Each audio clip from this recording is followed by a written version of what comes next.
వేదమంత్రంలో అనాది నుండి వస్తున్న వేదమంత్రాలలో ఒక అక్షరం కొత్తగా చొరబడిందని చెప్పడానికి వీల్లేదు.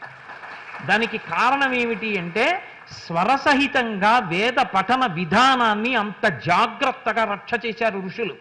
అందుకే ఇప్పటికీ వేదము చెక్కు చెదరకుండా అలాగే నిలబడిపోయి ఉండిపోయింది. అటువంటి వేదరాశి అనంతమైనటువంటి వేదరాశి. అది పర్వతాల కింద పడిపోయి ఉంటుంది. 300 సంవత్సరముల ఆయుర్దాయం ఇస్తే భరద్వాజ మహర్షి బ్రహ్మగారిని అడిగాడు, ఇంకొక 100 సంవత్సరాలు ఇవ్వయా వేదం పూర్తి చేస్తానన్నాడు. బ్రహ్మగారు పర్వతాలు చూపించి అవన్నీ వేదాలు, నువ్వు చదివిన వేదం ఎంతో తెలుసా చూడు అని చూపించాడు. గుప్పెడు మన్నంతుంది. అనంతో వై వేదాహ, అన్ని వేదాలు. అటువంటి వేదములు పుట్టిన వేదభూమి. ఇవాళ ఆ వేదములలో కొన్ని మాత్రమే మనకి లభిస్తున్నాయి. ఆ వేదాలు కూడా 4 వేదములు